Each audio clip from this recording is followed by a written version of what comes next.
Hello,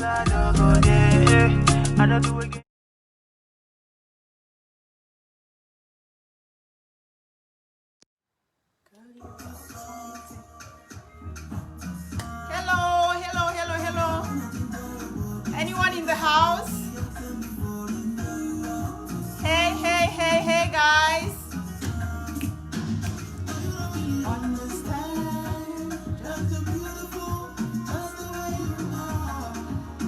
We are talking about rape, the rape culture. There's been a lot happening. There's been too many disturbing stories about sexual assault, sexual violence, rape in general. So we are going to be talking about these things. Rape culture is a culture in which sexual violence is treated as the norm, and victims are blamed for their own assaults. It's not just about sexual violence itself. It's about cultural norms and institutions that protect rapists, promote impunity, shame victims, and demand that women make unreasonable sacrifices to avoid sexual assault. So, basically, what they're saying here is rape culture is a culture which glorifies or enables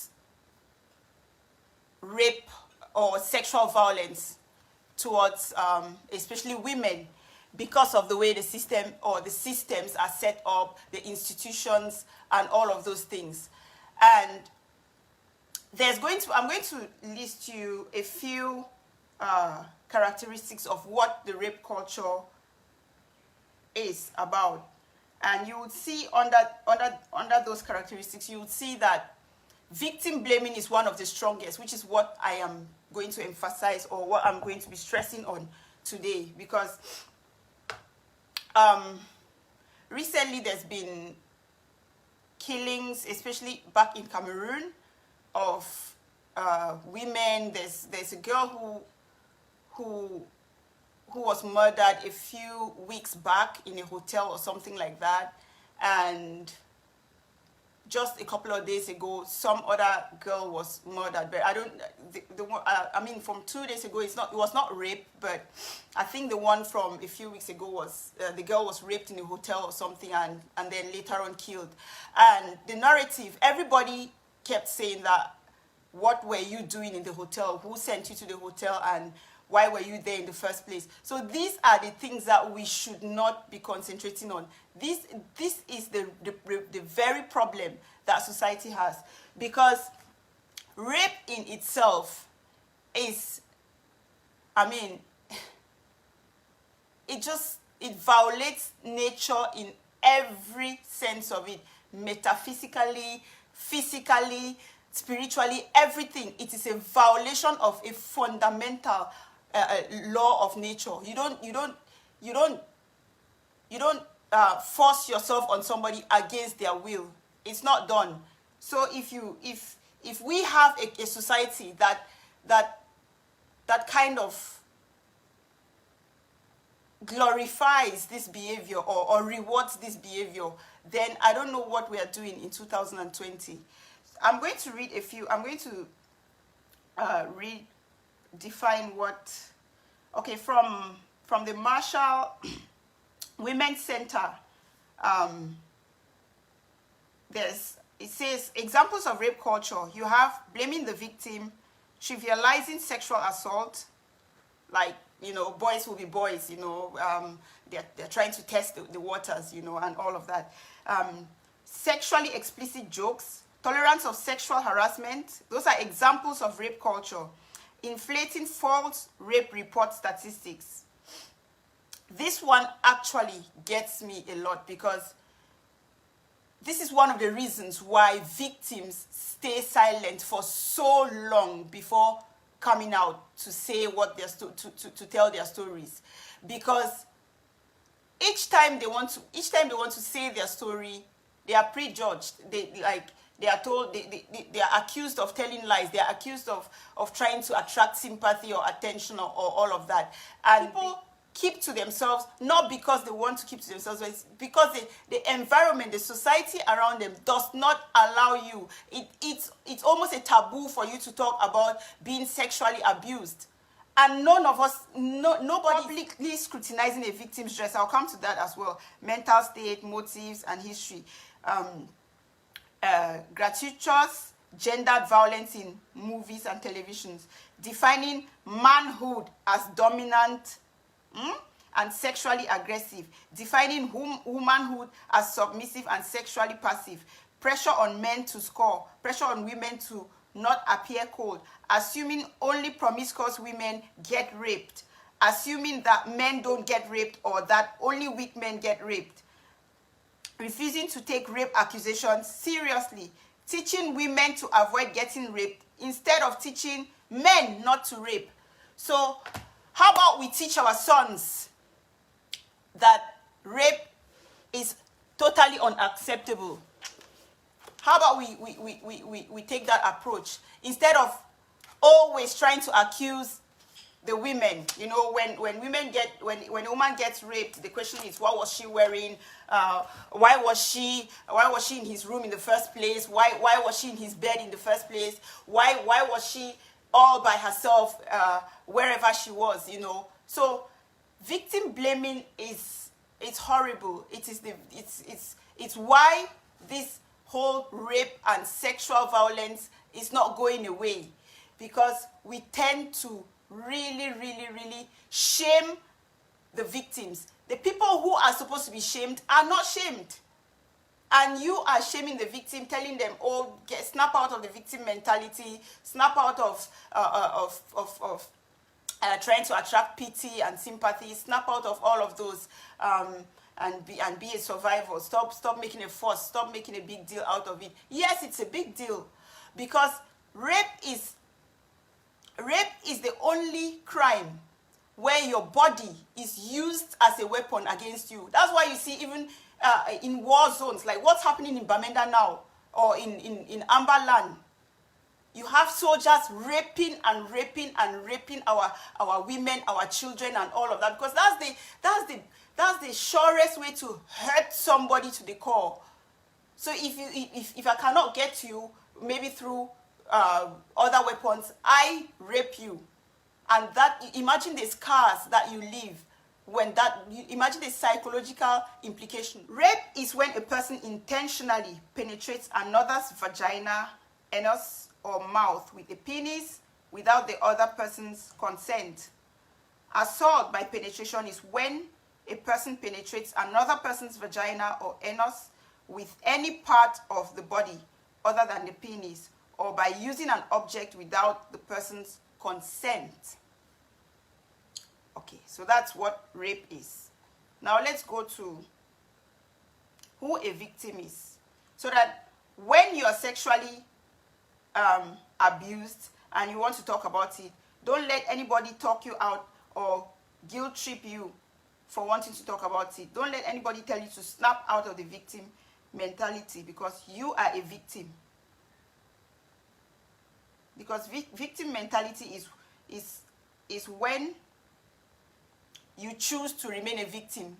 It's when you refuse to grow, when you choose to make excuses for everything that happens in your life.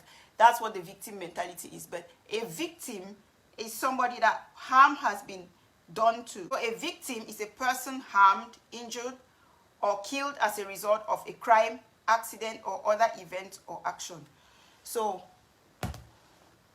that's who a victim is. And I'm going to go ahead and tell you a little story. So there's this girl, there was this university girl, yeah? And she went for holidays, she went back home for holidays. She lived in Yaoundé, so she went back home for holidays, and she met this really, gentlemanly guy, decent, reasonable, and, respectable person. So the guy, asked her out on a date and all of that. So she went. She was like, okay, why not? What's wrong with going on a date? So she goes on the date, The guy offers drinks, you know, there's alcohol, there's food and everything. So they are chatting, and this guy is literally worshiping the ground she walks on, you know. Every 2 to 3 minutes, he's kissing her toes, he's, you know, massaging the back of her hand, he's saying sweet things to his friends about her, he's telling her, oh, I found my wife, you know. She felt really special. She was like, wow. And the thing is, she felt like she was in a safe place because, I mean, these guys' friends were familiar, and they were people of, you know, a certain class, you know, so you'd expect that you feel safe in that kind of environment. So so that went on. The date went amazing, and then the guy was like, oh, why don't I spoil you a little bit? Let's go into town. Let's go into Marché Central. You know, let's get you some goodies. You know, I want to spoil you a little bit. And this girl says, no. I would appreciate just an ice cream, and then I would like to go back home. Remember, I live with my family, and I would not like to be back home late. So let's just go grab an ice cream, and you don't need to do shopping, you know, for me like that. Let's just go back home. I need to be back home early. It was an amazing date, and I hope to do this again, you know. So the guy is like, okay, let me drop you home, and then yeah, we see how it goes. So on their way back home, the guy tells the lady, oh, by the way, you know, I don't live in Yaoundé. Yaoundé is not my it's not my base. You know, I need to grab something from my hotel where I'm staying. So do you mind accompanying me to the hotel? So the girl goes with him to the hotel. Of course, she wants to wait in the lounge, and she's like, okay, just go ahead, grab it, and meet me downstairs, and let's find our way back, or find our way home. So the guy is like, oh, what do you mean? This is my home. This is like my home in Yaoundé. Why don't you just come upstairs and at least see where I lay my head? You know, just come with me. So the girl follows him upstairs, and then the moment they get into the hotel room, guess what? This guy locks the door and takes the key out and puts it in his pocket. And then the story changes. And the girl is like, hold on, what's happening here? Why are you taking out the key? I thought you were grabbing something for us to head home. What's happening? And the language changes. The guy starts by trying to persuade the girl, like, oh, you know, I loved you from the moment, I fell in love with you from the moment I saw you. You know, I really love you. I want this to work, and I want to show you that, you know, this whole thing is not a joke. So let's just get this. And the girl is like, hold up. This is our first date.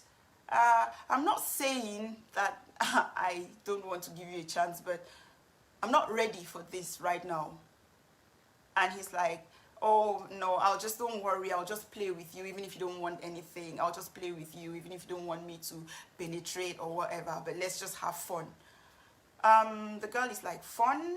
Okay, what exactly do you mean by fun?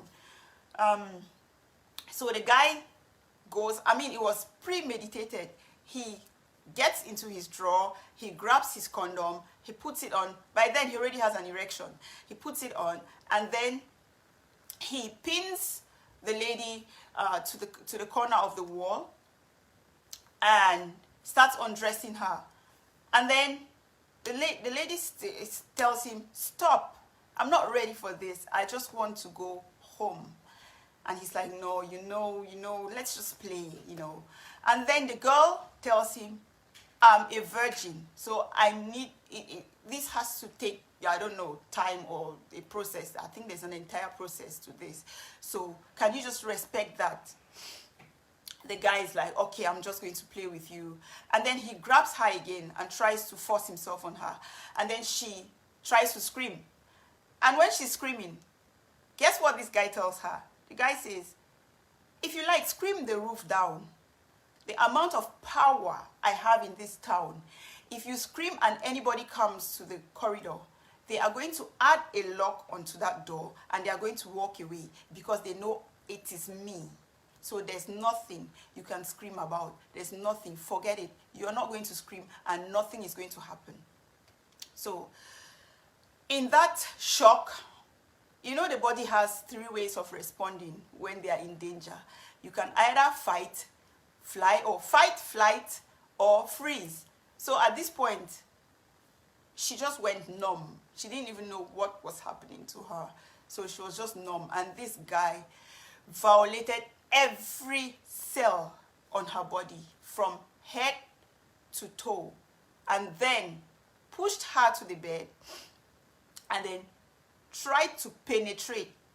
First, he uses his fingers, and then when he wants to actually get down and do the dirty, that's when the girl wakes up. She's like, no, this cannot be happening. It's either, you know what, you're either going to do this, you're either going to kill me before you do this, or, I mean, it's not happening. So she grabs his hand, grabs his 2 middle fingers, and bites them as if her life depends on it. And her life really depended on that. She doesn't know where she drew the strength from, but that bite saved that animal from actually raping the flip out of her.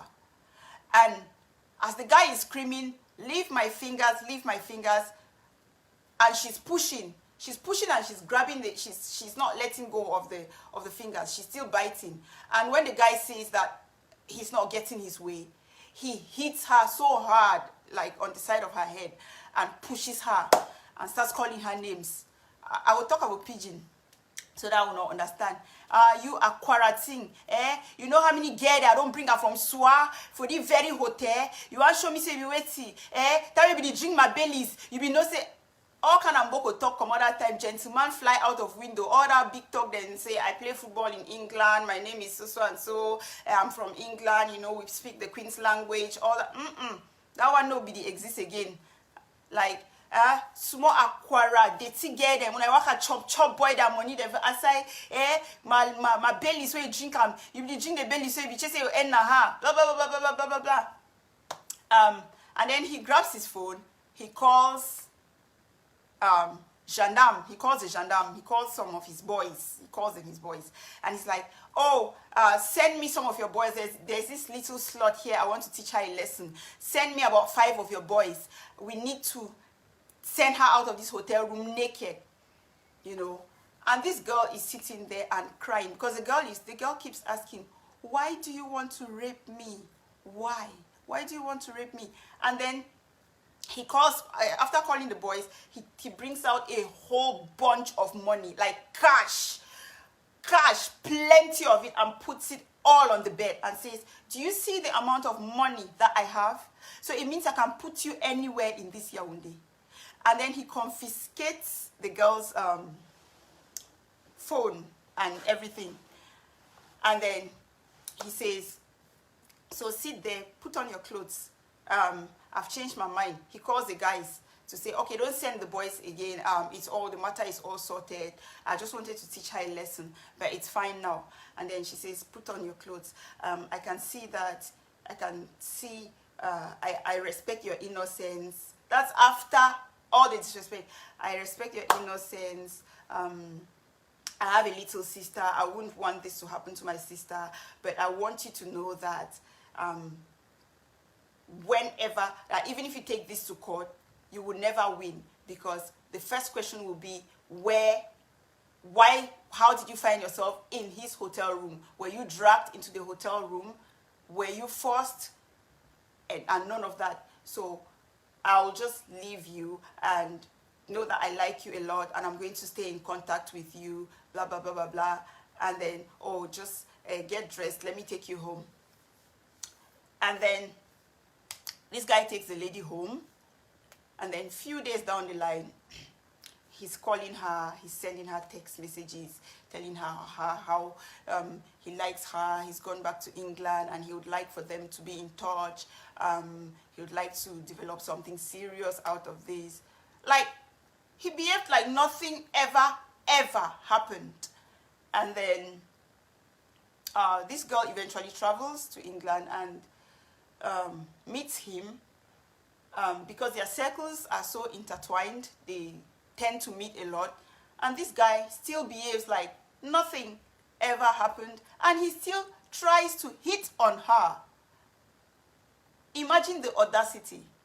He still tries to hit on her, and he's like, oh, you're a very beautiful woman. I'd like to... So, and guess what? That is usually the legacy of the perpetrator. They want you to be silent. They want you to live in that shame. They want you to live in fear. They want to, because the society already permits for such bad behavior. Guess what? That girl in this story was me. And I'm not telling you this story today because I want your pity, or because I want praise of some kind, or because I want sympathy. I'm saying this story because this happens to many of us. I mean, most of us watching this now probably know somebody who has been sexually assaulted, or is or has been a victim of sexual assault. So it is not, I'm not saying it because I just want to stand here and bring down somebody. And I'm hoping that the person who did this is watching this video as well, or I'm hoping that it reaches him somehow. Because these are the people that should be named and shamed for such criminal activities, not the victims. I know people, I stayed in this, I lived in this shame for a very long time, because I kept asking myself, I kept saying, okay, what if I say it even to my parents? What if I say it to my brothers? What if I said it to what if I reported it? The question will be, you be fair, go find wait for your hotel. Wait till you go find for your hotel room. And those are the questions that always come up. You tend to blame the victim when the blame is supposed to be on the person who committed the crime. Because no matter the circumstances, no matter the situation, if I am not consenting, if it is not consensual, it is wrong. I have to consent to whatever you want to do to me. It doesn't matter if we're in a hotel room, or in my grandfather's house, or in church, or wherever. If I don't give you the consent, you don't have a right to touch me. That's the thing. That's something that we should be fighting. Same thing happened, and again, like I read one of the examples of the rape culture. Rape culture also assumes that men don't get molested or they don't get raped.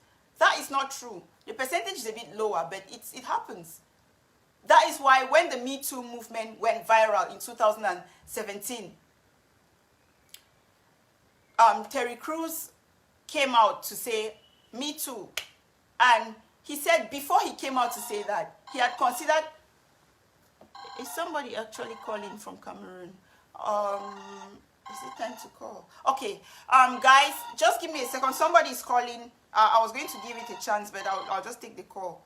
I was going to do the calling in later, but I'll just take the call now. Maybe the person is burning with something that he wants to... Hello? Guys, please just let me know in the comment section if you can hear the caller, please. Hello? Hi, Nancy. How are you? This is Obi. Oh, hi. Hi, Obi. Hello? What's up? Yeah, Nancy, I can hear you. Okay, yes. Yes. So, do you want to say something? Are you live now, Obi? Are you watching the live show? Yes. Okay. Yes. Okay, I take it you have something to say. I want to contribute something, well, maybe an aspect that has been... Guys, please let me know if you can hear her. Just let me know in the comment section if you can hear her. I can hear you, Obi, but I don't know if the audience, I don't know if the, if the viewers can hear you. Okay, is it much better now? Yeah, it's better. Guys, let me know in the comments. Please just leave a comment. I need to know that you can hear. Okay. So, you see, the issue of rape in Africa, I'll use the the African context. Guys, please, okay. Yeah, go on. Hello? Yes, go on. That's the context I am actually familiar with, the African context. And when it comes to parenting between the boy child and the girl child, if we have to get it right from the start, then we have to go back to the very beginning. And the very beginning is parenting and the way we raise our children, especially the boy child. Yeah. Because the boy child is raised with a sense of entitlement. You understand? And they feel there's this sense of importance placed on the boy child. So when these people grow up and become men, they feel that a woman saying no to them is a slight on their manhood. These boys are not raised to handle rejection. They are not raised to understand that, look, a woman can actually say no, and no means no. So the African culture has so empowered the men that the men feel like, okay, look, I just like this girl and I'm going to have her one way or the other. Yeah. And the woman is just supposed to say, okay, fine. You know, her consent is not important. So we have this debate about husband and wife, and this is a very sensitive aspect that I want to talk about because a lot of people disagree with me. Now, I was trying to explain to some people, and I said, even between husband and wife, love making is something that is done with emotion for women. I don't know about men. Now, when you have sex with somebody and she's not into it, you see that she's not responding to you, it's the same thing as rape. Because a man cannot be raping me now and I'm responding to him. You understand me? Yeah. You know, but these are things we're not willing to discuss in the African society because it is believed that women should be seen and not heard. So there's a whole lot involved. For me, I think the first step is family if we're going to get this right. The first step is family. We need to teach our boys how to handle rejection. We need to make our boys understand that a woman can actually say no. We need to make the boys, the men, understand that, you know, a woman has a right over her body. And she can actually decide and say, okay, I'm going to have sex with this person. I'm not going to. Look, there's a whole lot of factors and reason why rape seems permissible in African context. There's just a whole lot of factors. People will tell you that a girl was raped because of what she was wearing. People will tell you that, you know, it is wrong for a woman not to be submissive to her husband. So whether she's in the mood or not is not even important. What is most important, like you just said, is that the man needs to ease off, so the woman must be available. So we need to get this right. We need to go back to the drawing board and start from family, start from parenting, the boy child and the girl child. We need to get this right. Exactly. They usually say, oh, boys will be boys. There's no such thing as boys will be boys. What do you mean by boys will be boys? I don't know. I was asking somebody the other day. They said, you say, okay, men are moved by what they see. And I was asking him, I said, do you think women are not moved by what we see? Absolutely. What makes you think that when I see a good-looking dude in a singlet or an underwear, you think I won't be turned on? Thank you. I've been like you. But there's something, that's where self-control comes in. Yeah, self-control. It's not a good enough reason to say to me because you saw my cleavage and then you lost control and you raped me. Come on, it doesn't make any sense. So there are a lot of factors that actually promote rape in the African context of it. And we women even contribute without even knowing it. Yes. The whole rape thing is just a symptom of how rotten the society is, how much bad behavior the society is ready to allow, and how these power things, these power structures are so set into our institutions that you don't even see how wrong the things are. Wrong it is. Exactly. So I'm saying to somebody that, look, if you're my boyfriend and I say to you, I am not in the mood to have sex, you need to leave me alone. And they say, oh, you're too westernized. That doesn't happen in Africa. So statements like that actually promote rape. Rape is rape. Another aspect that we need to look at is the boy child. Because there's so much emphasis on the girl child being raped that we're overlooking the boys. The boys are also getting raped. Yes, the boys are also getting raped. Nobody is safe. The women, the men, the children, nobody is safe. I tell you honestly. So if we need to get this right, if parents are listening to me as we have this conversation, we need to get it right and start from our families, our upbringing, our orientation. Do you know that a 16-year-old boy said to me last week, do you know what he said to me? He said, look, in his family, his elder brothers raised him, or he grew up to understand that there was nothing wrong with smacking a woman on the buttocks. That Exactly. there was nothing wrong with grabbing a woman's cleavage. Exactly. That was the way he was raised in his house. Exactly. There's a popular market in Nigeria. It's called Lagos Island. It's like a major market in Lagos. You go to the market as a woman. I mean, you're just walking down the road. You're looking for the items you need to buy. And these guys are molested. Hey, they're holding you. They're grabbing your hands. Some will spank your butt. Some actually put their fingers in between your laps if you're wearing a skirt. They've done that to me in the market countless times. They actually put... It's so sad. And you try to fight back and they say you are rude. Look, women are under heavy attack in Africa. I tell you, it is tough being a woman in this part of the world, whether we want to say this or not. So these are all the things that promote the culture of rape. When a man is grabbing you, touching your private, and you're trying to fight back, and people say you're rude.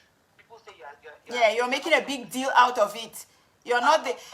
Do you know the girl that they recently killed in Nigeria, that they raped in the church and killed? I saw the police, the family went to the police. I saw the police response to it. I cried, Obi. Do you know what one of the police officers told the sister, the girl's sister? Oh, yeah, stop shouting like that. Are you the first or the last? Is your sister the first or the last that has been raped? Don't be talking too much, madam. Calm down. Don't be shouting as if it's something new. We're talking about a family that is going through the trauma. Oh my God. Of their daughter and sister. And we're talking about the police that is supposed to be protecting you. Protecting. That should be protecting and reassuring you that the killers of this girl will be brought to book. So it is a whole lot. The laws are not working. Men and women will abuse and condemn you. They will ask you why you did not speak up immediately it happened. People will attack you and say it's what you were wearing. You were scantily clad. I mean, come on. It's a whole lot, Nancy. I just had to call in to contribute my own quota to this subject because it is a hot topic. It's something we should talk about. It's something women should talk about. In fact, look, I don't even know where to start. But I'm really, really glad that this subject came up. And I'm actually hoping to hear from the men. I don't think the men should be silent on this matter. I really love to hear from the men. I really want the men to call in and give us their own perspective of rape. Maybe we might understand where they're coming from. Mm-hmm. So please, it's actually important that we encourage the men to call in and contribute their own quota as well.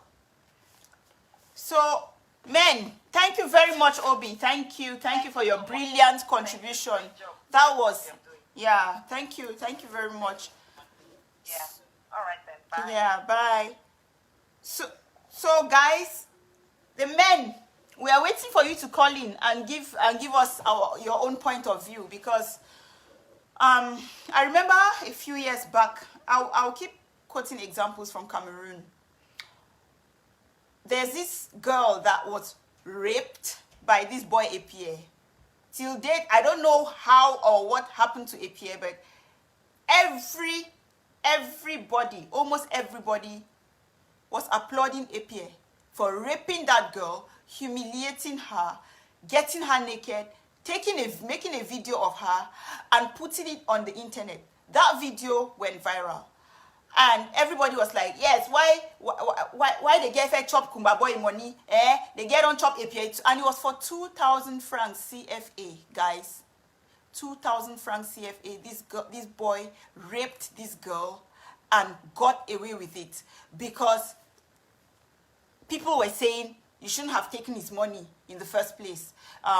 Yes, it serves you right. And APA went scot-free. That's a rapist walking away in broad daylight with zero consequences. Zero consequences whatsoever. That's the world we live in. That's the world we live in, guys. But if we don't, you have to be, victims have to be a... Oh, somebody is calling in now. Okay. Hello? Hello? Hello? Yeah, I can hear you. Hello? Yeah, Nancy K. Hello, hello, hello, hello. Do I have a delay or something? No, you don't. I'm Yes, listening to my you. I can hear you. Okay, so it's a cultural thing with our African society. It's just like I always say, all this thing we call contraception is all a man's way to control the woman. It's all nonsense. Yeah, it's And all about many times we have it's little girls say, "Oh, my uncle touched me this way. My uncle touched me," and then the first thing the mom or the dad will say, "Oh, don't get your uncle in trouble. Are you sure your uncle did that? Your uncle is such a nice guy," and stuff like that. Yes, nice guys do make mistakes. Nice guys do rape kids. Most of the time, the people who rape are actually people you know and you trust. Most of the time, it's family, Yeah. friends, people you know. So all this niceness that uncle is having and keep offering little kid, nieces candy. Oh, come to my house, I'll give you a bonbon. Come to my house, I'll give you a mango, and all that. It's just the way that the man to get these kids to be more comfortable coming to their house, into their bedrooms and stuff like that, so that when they do abuse these kids, the parents will say, "Oh no, oh your uncle has been so nice with you, doing all these things and left and right for you. Why will you say your uncle raped you? Why will you say something like that?" So it's more of a thing of parents not listening to their kids. Yeah, listening is very important. Yeah. All these rapes and all. Listen, hey, it might be a false accusation, but you as a parent, you have to make sure you go to the bottom of it to make sure that you did not leave any stone unturned, to make sure if something happened to your child, you were able to do something to help your child better. But if we don't listen to our kids, we don't trust them, we think that, oh, our uncles are so nice, they cannot do anything wrong. Hey, actually, the greatest rapist in the world happens to hold the strongest office in the world. Yeah. He confessed to it that Hollywood tape he abused his women, right? Donald Trump. Yeah. And there are people defending the actions or what he said he did. So we, as a community, we have to take all these things seriously. There's no little thing that a child say that is just being said for nothing. The child might not have the mental capabilities to explain everything that happened, but the little things they say can guide us to finding the truth. So me is more of our parents, or us as parents now, listening to our younger kids, testing what they say. Even if we don't trust what they say, try to get to the bottom of what they say. Absolutely. Again, I was just calling to throw my 1 cent because I heard the previous caller say the man should call. This is my... Thank you very much. Yeah. And I just want to say good job. Keep it going. Yeah, and you make absolute total sense. Thank you very much. Thank you very, very much for your call. That was a brilliant one. Yes, we need more men to call. Yeah, that's true. Yes. I will hang up and listen to whatever you have to say. Okay. And other people have to say in the comments. All right. Thank you. Thank you very much. All right. Yeah. Bye. So, you heard the second caller. You know, yes, some people, when these things happen, especially in a family setting, they tend to shush the children or the victim to say, no, you cannot say this. This is going to bring shame to our family name. This is going to bring disgrace. You cannot say such things. You cannot do that to a victim because already they are going through hell. The trauma is enormous. The trauma, you cannot describe the trauma that rape victims go through. It is huge. So for you to keep silencing them, it's not fair. What you should be doing is listening more, finding ways of supporting these victims, and bringing the criminals or perpetrators to book, because these are the people who should be taking the hit, not the victims. Because they bank on the victim's silence because of the way we have all made it. Some people can sit here and say, oh, this topic is abstract to me. I'm not a rapist, and I don't know anybody who is a rapist. Rape is wrong. It is not enough to say rape is wrong. You have to, in your own little way, contribute to dismantling this whole rape culture, structure, or whatever it is. You know, if you don't dismantle, if you don't put in your own bit, then nothing is going to work. So this lady, is it Tarana Burke, or yeah, I think that's her name, who started the Me Too movement. Thanks to her, that people started coming out and speaking up and saying, you know what, me too. Me too simply means I empathize with you. I understand where you're coming from. I've been there. Or even if I've not been there, I see you. I hear you. You know, let's do this together. Let's name and shame these people, because this is unacceptable behavior. But it's because she started the domino effect. You have to choose to be your own domino in your own right. You have to choose to make that call. You have to choose to start talking. You cannot live in shame of somebody else's actions. You cannot come and tell me that I should snap out of the victim mentality because I'm just throwing a pity party. No, I'm not throwing a pity party. If I was violated, I was violated. That's fact. People stay quiet. Rape victims stay quiet for 20, 25 years before they come out to say it. And then when they finally say it, they're like, oh, this one is just seeking attention. Why did she wait all this long? Is she trying to destroy his life? Is she trying to... All of those things. It is hard to say because of the factors we've listed. It's hard to say. Because the moment you say it, they say, oh, that's another false report. But guess what? 80% of the time, the reports are true. And it's sad because worldwide, 1 in 3 women in their lifetime is going to be raped or sexually assaulted in some way. That is a significantly high number. That is something that we should put ourselves on the ground, or our feet on the ground for. That is not a joke. In America, 1 in 4 women. In England, 1 in 5 women are likely to be raped or violated in their lifetime. That is a huge number. For men, 1 in 6, 1 in 16, 1 in 72 or something, depending on the settings. And mind you, men and boys, like Obi said, also get violated. They also get raped. This brings me to the topic about when you should start talking to your children, especially, about things around sex or sex education. Just maybe starting to tell them what their body parts are. Because that's something too that I've seen in our culture that we are not very open about, you know.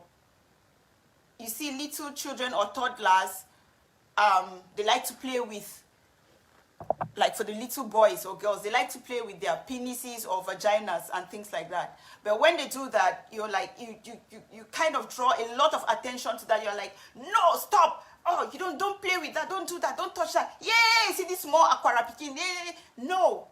Treat all of those body parts like you. If your son asks you, Mommy, what's this? Tell them that's your penis. Tell them, if you can tell your son that those are your eyes, those are your ears.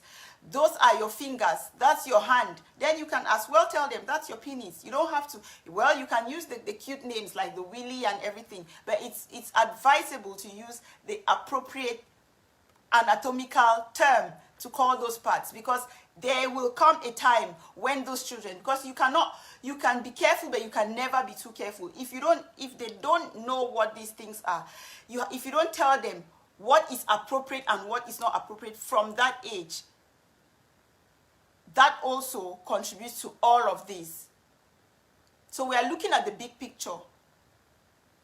From age 2, 3, or whatever age, depends on your child's development. As soon as they start getting the understanding of a little bit of those, it's good to introduce them. Stacy, I see you're trying to call. Can you call using the, can somebody pin the number on the comment section for Stacy, please? She's trying to call, but I think she's trying to call my main line. Stacy, can you call the number? Let me call the number for you. I don't know. Auntie Shasha, is anybody there? Can anybody pin the number? Or what did I do now? Can anybody pin the number for Stacy? I think I see her trying to call, and it would be good to have her input. The number is pinned. Okay, Stacy, try and call the number. The number is in the comment section. Just add the code and call on WhatsApp.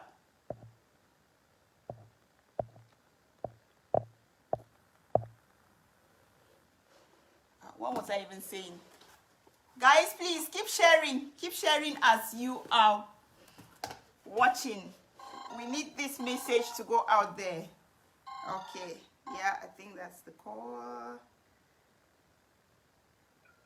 Hello? Adeo, Ade. Big topic over there, big topic on the news today, big topic. Oh, thank you.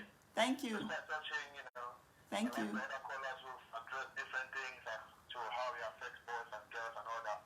I'm not actually calling to give a contribution or anything. I'm just calling to say we're watching. We're seeing all those supposed close friends who are not participating during the live session, who are not calling in, who are not saying asking any questions or even answering any.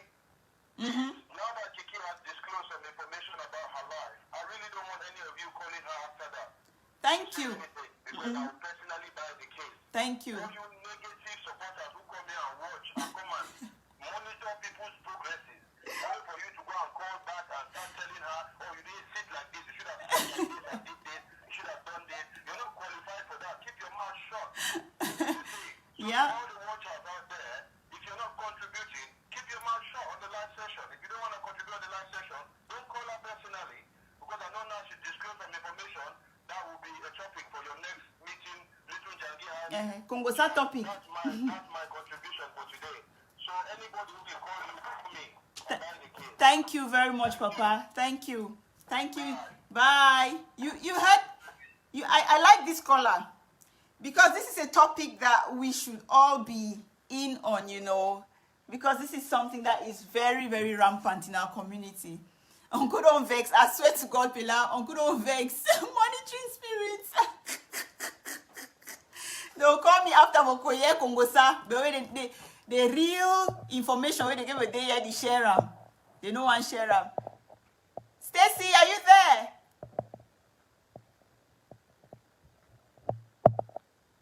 Okay, we'll just carry on talking while we wait for Stacy.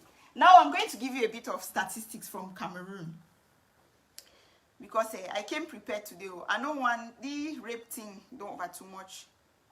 Meanwhile, I'm still waiting to hear what happened to APA, the guy in Kumba who raped that girl, because that one touched my soul.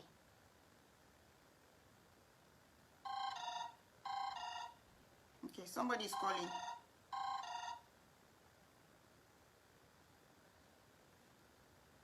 Hello. Okay, good afternoon. Hello. Yes. Hello. Hello, can you hear me properly? Yes, I can hear you. Can you hear the caller, guys? Can you hear her? Should I speak up? Yes, please. Okay. First and foremost, I obviously just want to say, I'm so proud of you that you were able to share such a personal story with us. Thank and you. As you rightly pointed out, it's extremely valid, and it shows how brave you are. Thank you. It shows how brave you are to be able to open up yourself to us and to allow us to understand that what's happening. It's happened to so many people, but they've just kept it within them, and it's killing them inside. So I'm definitely for the fact that we speak our mind and get it out there. Yeah. So it doesn't eat us up inside. But it hasn't actually happened to me personally. However, I do. A friend of mine, obviously, happened to her whilst she was young in Cameroon. Like you were saying about family members, and statistics showing that for you to get, possibly raped, by somebody, it's usually a family member or a close family friend.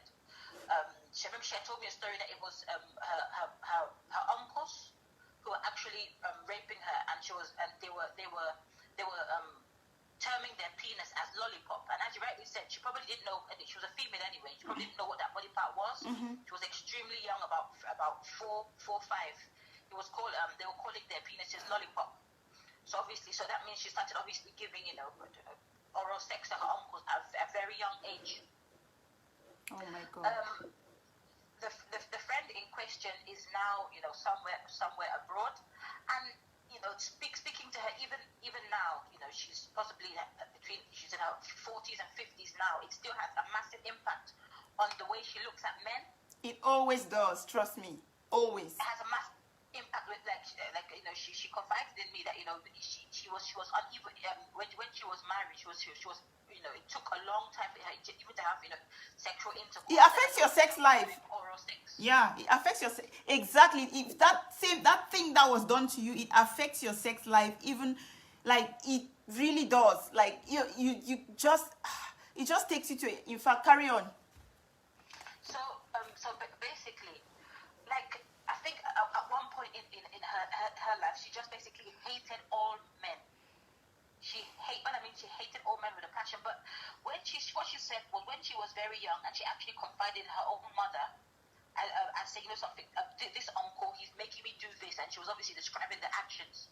Her mother basically hushed her up. Exactly. Don't be saying that about uncle this and uncle that. Her uncle, she never forget. And even till date, she still when she has an argument with her mom, she'll bring up that topic. Basically saying, you knew that, uncle this and uncle that was doing that to me, and you hushed me up. Yeah. Some of the uncles have possibly even passed away now. These are people who it's should have been brought to book. Absolutely. The thing is that I think, as you said, as parents, it's so important that we listen to our children. It doesn't matter how smiley an uncle is, how happy he seems. If, as the other caller pointed out, if your child is acting unhappy, acting suspiciously, as a parent, you should know your child best. If, for example, your child is behaving, odd, in an odd manner in front of an uncle or an auntie, please take that child's, behavior into consideration and do not leave them alone with those people. Doesn't matter if it's even a sibling. Yeah. Because anybody is capable of doing anything. Absolutely. Anybody can do anything. Absolutely. Not that you should be completely suspicious. But if, for example, your child is acting like, someone that the child has been known for a long time, not just someone that the child has met. They don't want to be held by them. They don't want to be left in their company. They don't even want them to be played. They don't even want to play with that person. Please just accept that child's cry for help. It may not be verbal because of obviously limited capacity, but it could just be that the child is the child obviously knows what happened and is unable to express themselves, so they don't need to be left in such a situation whereby they could be abused. Absolutely. Yes, and obviously, like we said, like my friend, it can have a long-term effect on someone. So yeah. I think I said in our community we cannot glorify and celebrate the men, and obviously there'll be women too, maybe to a lesser extent, that obviously are involved in such disgusting behavior. Yeah. But my last thing I want to say is that, unfortunately, as you said, you described a person in obviously your story, obviously somebody that has some money, a man of means. Yeah. A lot of the time, within our community, we celebrate thugs. We do celebrate thugs, yes. They've got money for God knows for what means. A lot of the time, it's probably fraudulent money. They're taking it, spraying it around, and acting as if they can't be caught. But at the end of the day, everyone, there's only a amount of time before the person gets caught. Yeah. But a lot of the time, those people that are using women, a lot of people know who they are.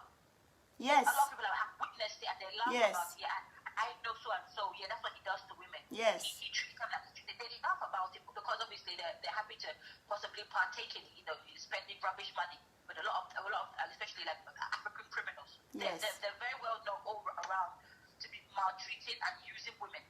Yeah, objectifying women. They are the yeah.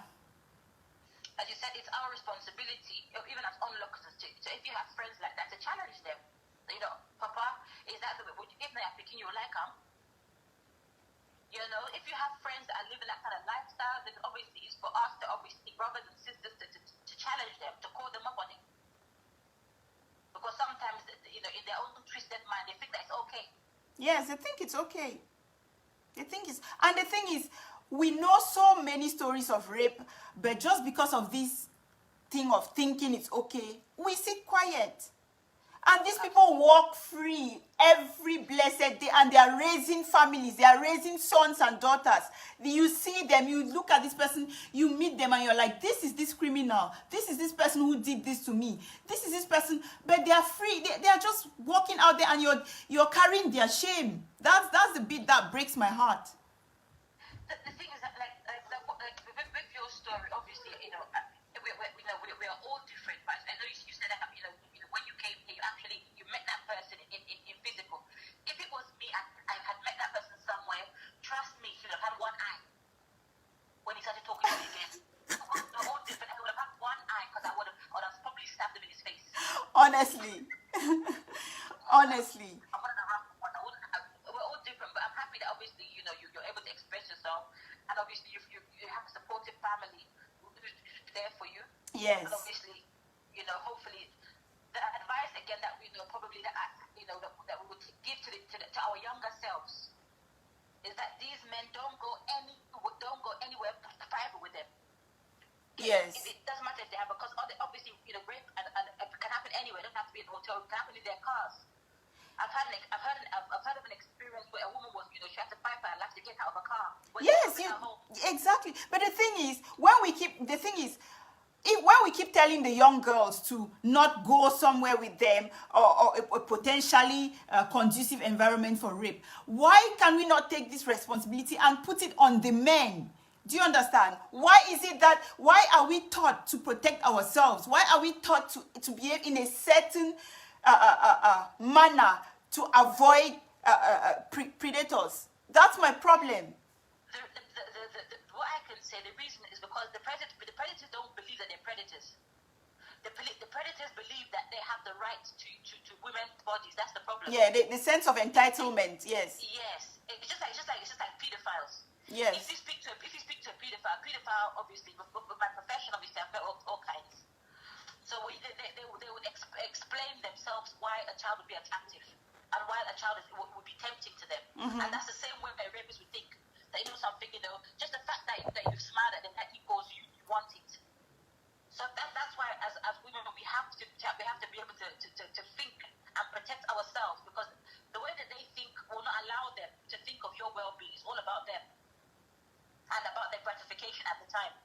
But these things are so limiting to women, because even you have women who have lost job opportunities, promotions, and things like that just because they want to stay safe. You understand? Just because they don't want to expose themselves to a situation where they can find themselves giving their bodies in exchange for what they truly deserve.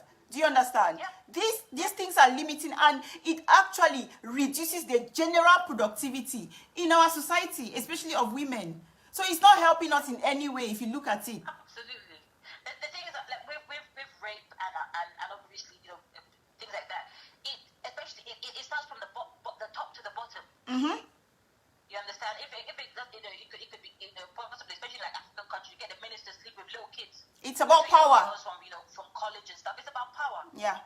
So again, if example, the ministers and people like that are involved in obviously sleeping with university girls and raping them and doing all sorts to them, then what about the truck pusher? They don't know any better. It's something which has been normalized in the society that it's okay. As you said, when you describe the story of raping a girl, and Yes, he was actually celebrated. Yes.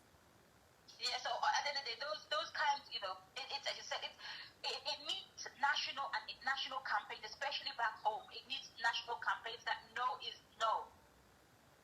You know, it needs something on the national level that no is no. With you know, a lot of that we have. There's loads of campaigns about alcohol, especially in Cameroon. You know, drink the new beer, blah blah blah. You know, it's too popular, but they need more campaigns which are government funded, saying no is no. Mm-hmm. That possibly have maybe a more far-reaching impact. And obviously, the way they deal with people that have been arrested for rape. Exactly. Do you know these people don't even serve? They don't do any time. They don't do time. Just about 6% of them, or even less, they actually do a little bit of time. The rest, they go scot-free because guess what?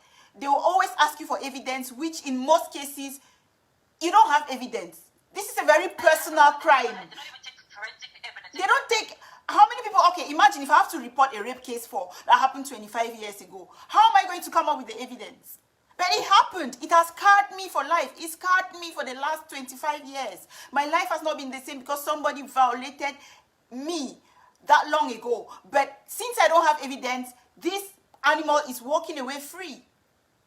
So there has to be some way. I don't know. Those are the solutions we're trying to find. I'm not trying to save the world, but I'm just saying, what can we do as individuals, you know, to push this cause? The first goal for me as individuals now, obviously, would simply just to keep yourself safe. Meaning that when you meet, it doesn't matter how smiley he is, how friendly he is. You know, if you don't know somebody, don't go. You know, make sure you meet them in a public place. You don't even go in a car with them. Because obviously rape is not you know, it's not started only for a hotel. It can happen anywhere. It can happen even in a park. So that's why I'm saying. So does it now mean that, I don't know. So how does that help this victim blaming culture and putting the responsibility on the victim? I think, as you said, it starts probably within the family home. It starts from that's like a nuclear family. It starts from the home. What do our parents teach us about treating other people, about respecting space, about understanding boundaries, about not about life is more than self-gratification. Yeah. So it starts from the home, and then from there again within the school system. Again, obviously, you know, teaching the kids about, you know, what you said, safe touching. And yes. Obviously, as a parent, you know, obviously we teach them ourselves at home what is appropriate. Yes. What are people allowed to see? What are people not allowed to see? And making them feel comfortable that, you know, we are here for you no matter what. You know, you are innocent. You are innocent until proven guilty, even at home. Whatever you say, we will not doubt you. We will try to understand you and get to the bottom of it, even as parents. So you know that at least you have that family support no matter what.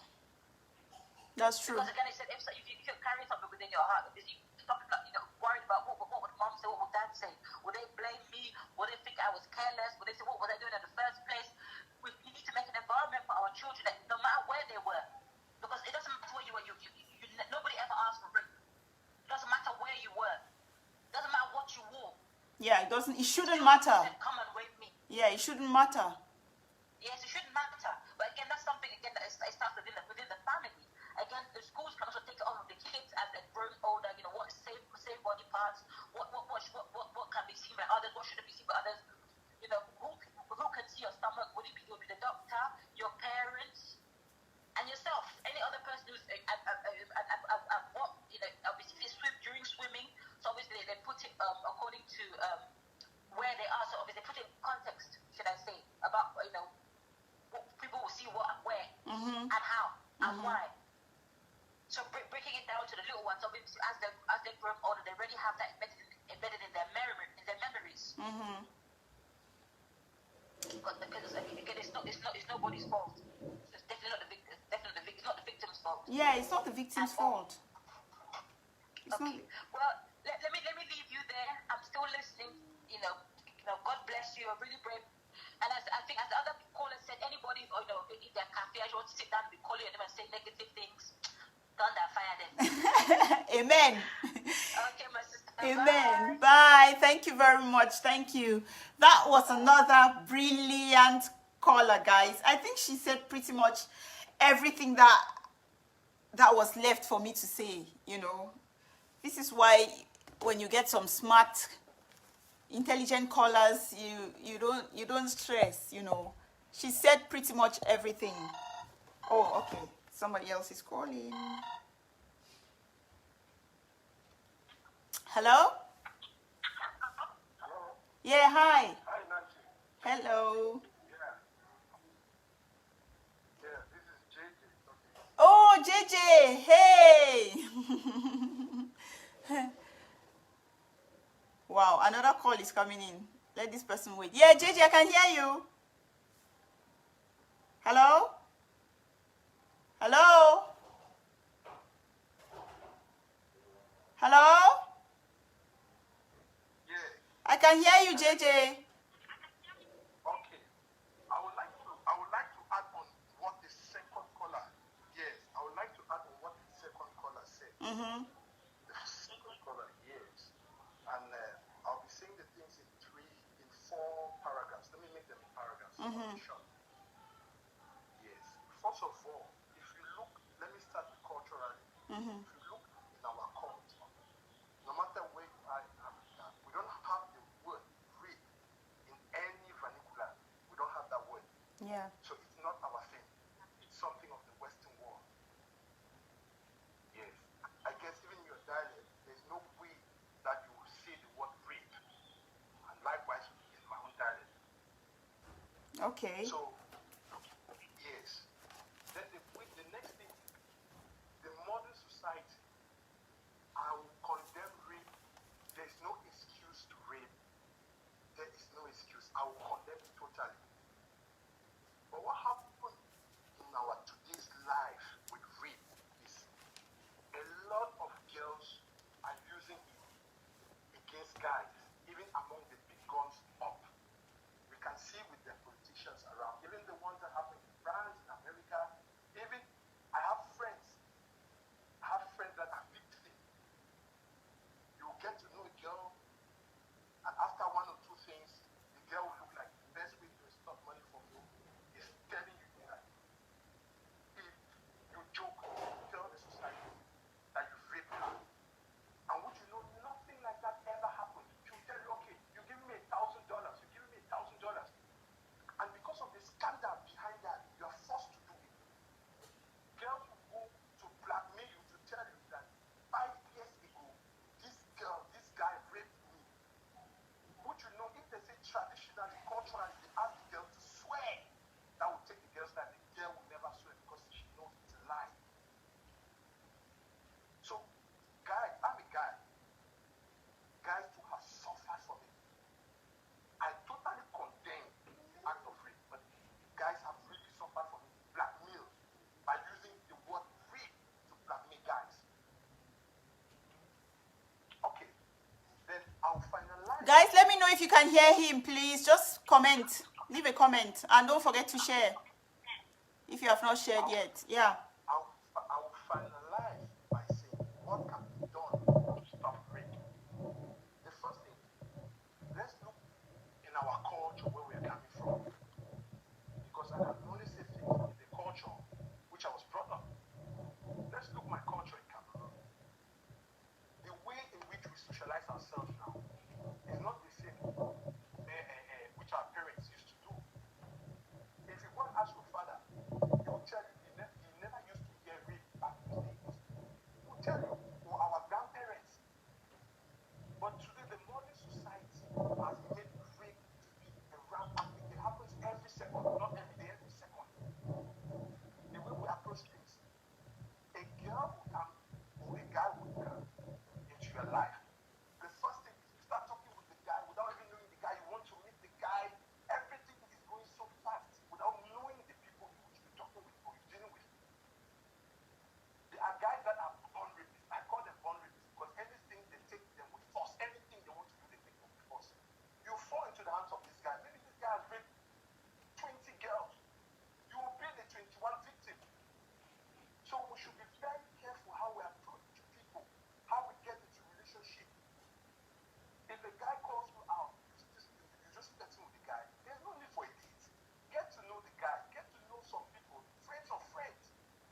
JJ, let me cut you short there.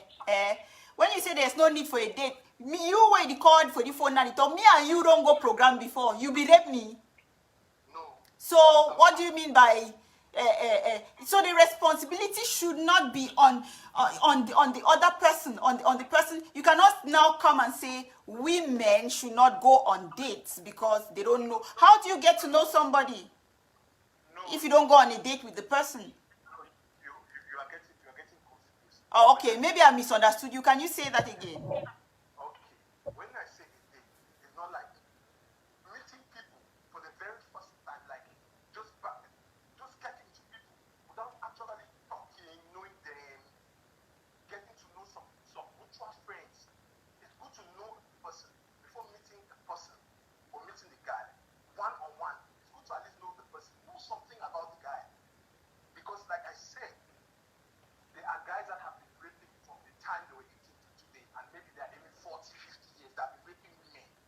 They do it constantly because anything, like your last caller said, there are men that they just think that a woman cannot say no to them, so they will use force. I totally condemn those type of men, and I believe tradition should follow them because I'm a cultural person. Tradition should follow them in a bad way, thunder strike them. Mm-hmm. Yes, the only way which I think, because I always do empathy when I'm doing it, the only way which I think that rape, the solution can be when it comes to raping is parents should know their kids, like you said before, because you made mention about that. It's very good. Yes. Then in school, when kids go to school, the teachers in school should be able to ask, have that one-on-one conversation. Like, in the modern world, they'll ask the child, are your parents beating you? Are your parents beating you? They'll ask them. Teachers should be open to ask those type of questions. And we parents, we should be able to ask our kids. Yes. Yes, girls should know that the word rape is something that they should not use it treating guys. I'm going to come back to that point, JJ. But the thing is, you. This thing that girls are using the word rape to blackmail them. A lot of guys are using this. A lot of girls are using this thing to bring even politicians, big barons down. Guess what? But guess what, JJ? Unfortunately, these big guns they're in a position. They're actually the ones, unfortunately, who actually enable this kind of behavior, because in most cases it's about power, and somebody who is in a position of power feels that he can get away with whatever he needs to do, and that's why you see most of the or many of the politicians doing those things, because they know they can get away with it. They know you cannot bring them to court. They know you cannot, so you cannot also, yes, you cannot box all of them into one category, you understand? And then there's this thing you mentioned. You said something about when we're growing up, where we come from, we don't know anything about rape. I would say I have a different view to that, because I know that rape is an abomination wherever it is across. It doesn't matter the religion, the background, your culture, whatever. Rape is a violation of a cardinal law of nature. That's why you even see animals, the female has to be on heat to indicate to the male that, okay, mating has to take place now. If the female does not endorse or does not allow for mating, it's not going to happen. That's in the animal kingdom, and it's not different. It should not be different to us. Do you understand? It should not be different to us. So it is an abomination, whether you're from traditional Africa with Amadioa as your god, or whether you're Hindi, whether you're Christian, Buddhist, Muslim. It cuts across. It is an abomination. That's why in the village, if rape happens, I'm surprised you say there's no such thing as rape, because I know in the village, like where I come from, where I come from, if rape happens, say if rape happens, they'll do contribution. No, they'll actually have to cleanse you, cleanse the village, cleanse the compound, because it is an abomination. Can I get it? Just for a second. Yeah, come on. I'm not saying that rape does not happen in the village side. No. I'm saying that it's not our thing. We have just learned this thing. Because if you look into the roots, if you look into it, we don't even have the word rape in our vernacular. We don't have them. We don't have the word rape. If you want to translate your dialect, rape, you will not find the word. It means it's not our thing. So when you say it's not our thing, JJ, are you saying that it's not that everything, or like all the rapes that happen in Cameroon or in our villages, should we discount those ones, or what? No. I'm saying that if we have to punish it, we punish it in the traditional way. Like you made mention, you said, when it happens in the village, they have, it's like they're sending the guy away. It's an abomination. If they start doing it that way, trust me, it will not happen again. Because nowadays, people will say lies until you give them. They are not afraid again of God. They will swear on the Bible.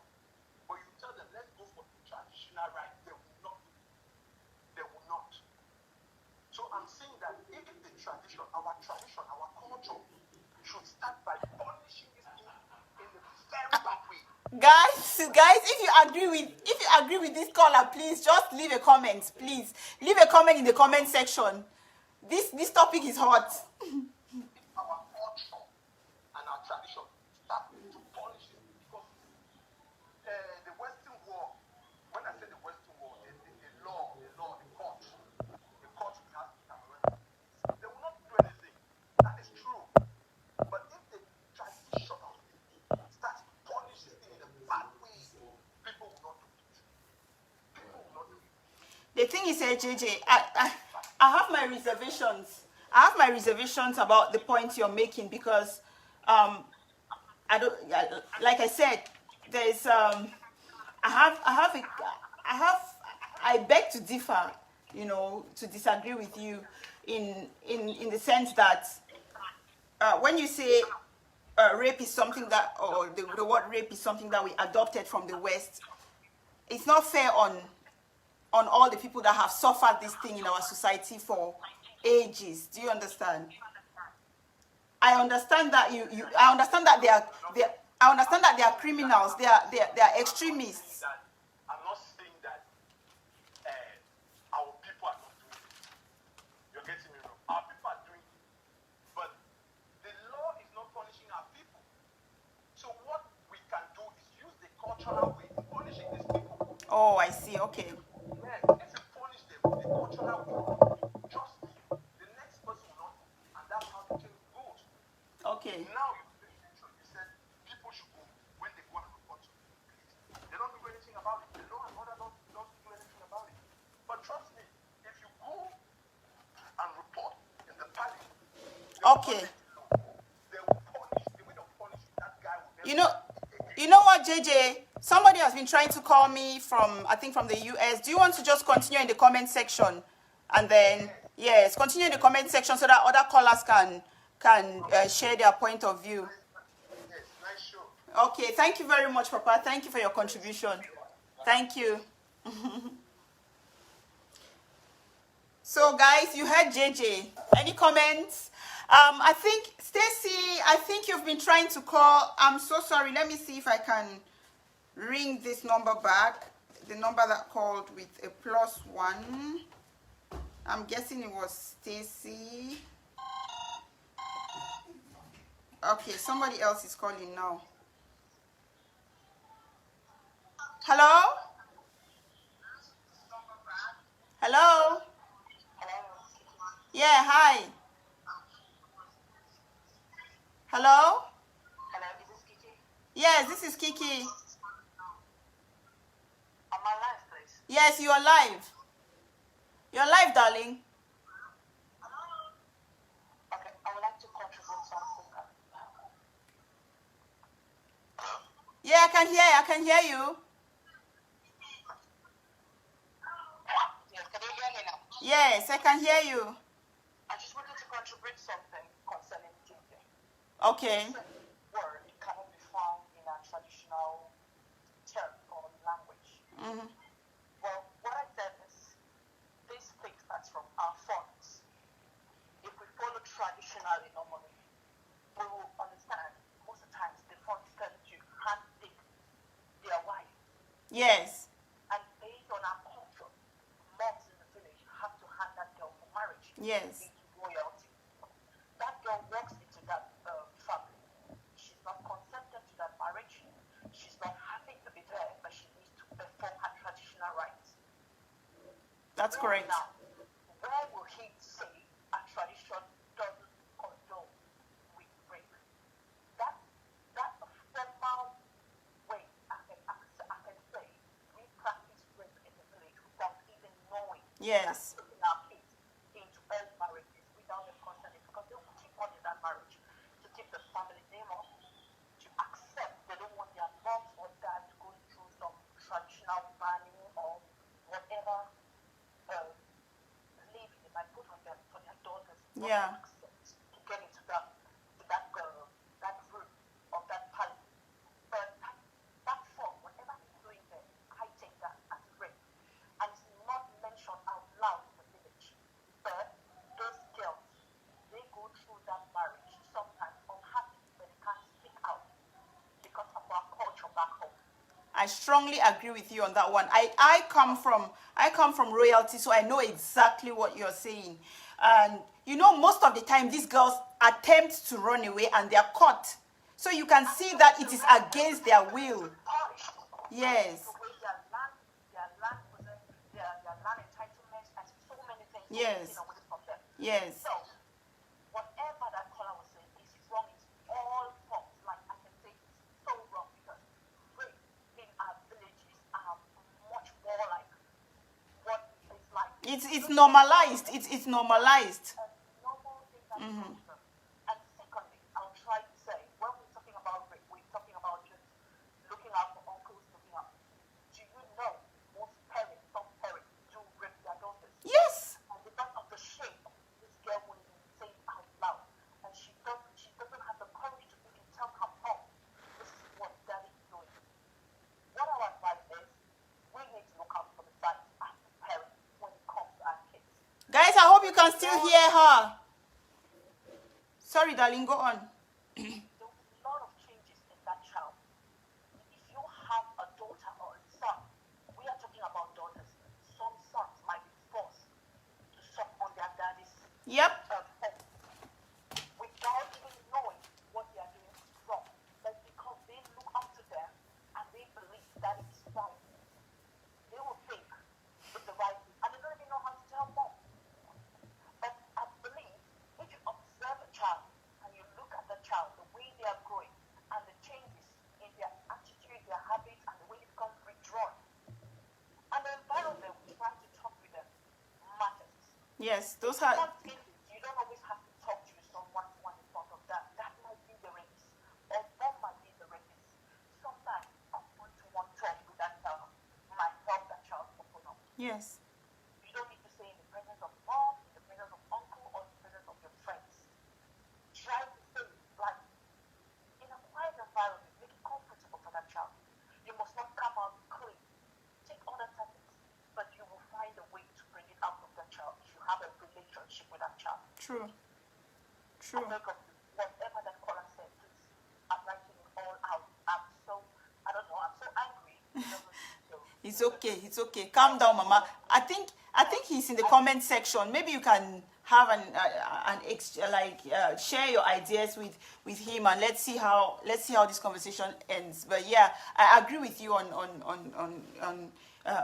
the things that you have said, especially about the way funds find their wives in the villages. It's not appropriate in my I view. just brought this part up so he should know that it's rape in the village. Yes. From that point, we should see in our leaders. Yes. But we just think it's something normal. Yes. Personal with him, maybe I just got touched by the whole thing of rape. I'm not even personal on me, but my feelings over took my whole way of expressing myself. But nothing personal with what he said. It's his point and I respect it. Yes. But it's a topic we have to try to encourage the victims to come out, particularly to come out of it, not trying to cover up for those who do it, because whatever he was doing, I felt like he was trying to still cover up for the perpetrators. He was trying to still to give a reason why they are right Exactly, yes. Because But they, that's the way I understood everything you were saying. yeah, staying silent is the reason why we are where we are today. You know, if more people came out and shamed this behavior and named them and you know brought them to book, then I mean the world will be a better place for us to live in. For safer for us, for our for adults and children and everybody. You know, there's a lot going on, and we cannot just say rape is an adopted kind of thing from the West. You know, it's yeah. Let me take much time. Let me leave time for the next caller. Thank you very Thank much. you, darling. Thank you, thank you, thank you. I think a caller has been trying to get to me from the US. Let's see if I can. What's happening to this phone? Where God? Okay, let me call back. Let me call this person back. I'm pretty sure.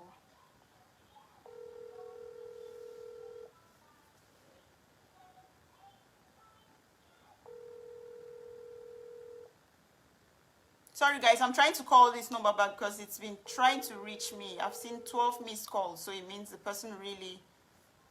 Hello? Hey, sorry guys, I'm trying to call this number back because it's trying to reach me.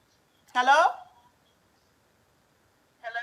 Yeah. Yes. Can you turn down your volume of the on your device, whatever you're watching the show on? I can hear my voice, so I cannot really hear you. Is that Stacy? Oh. Hey, can you still hear it? I turned it down. Yay! Hey, Stacy. Hey. How are you? I'm fine, thank you. I'm fine. Can everybody hear me? Can you hear her? Please, this call is coming from a psychologist, so you might want to take it really seriously. Please, guys, just indicate in the comment section if you can hear her, because she has a wealth of information to share with us now. Nancy, I wanted to talk about child development as far as the children goes and molestation and rape. I kind of wanted to talk a little bit more about that. Okay. I think that parents need to be aware that children become somewhat sexual at the age of 6 months. So as babies, some of them are somewhat aware of their genitals. So I think that that's one thing that parents need to know. I want to be sure that everybody understood what I just said. Can you hear her, guys? Please just indicate in the comment section, please. She's asking if you can hear her so that she can carry on. Hello, guys? Can you all hear me? Can you hear the caller? Can you hear Stacy? Yes, no. Are they letting you know, Nancy? I can't see any comment. I don't know. I'm not sure what's happening. Guys, are you there? Please let me know in the comment section if you can hear her. Okay, yes, they can hear you. Okay, good. I'm going to try to talk slow because I have a very thick accent. Not thicker than mine. So what I am saying is that children are somewhat aware of their genitals when they are babies. They are like 6 months old. Mm-hmm. So it's important that parents, mothers, fathers understand that because they have to start addressing genitals very early. Like when a child is 1 year old, Mm-hmm. parents can start having conversations about good touches versus bad touches. We are finding that children are being molested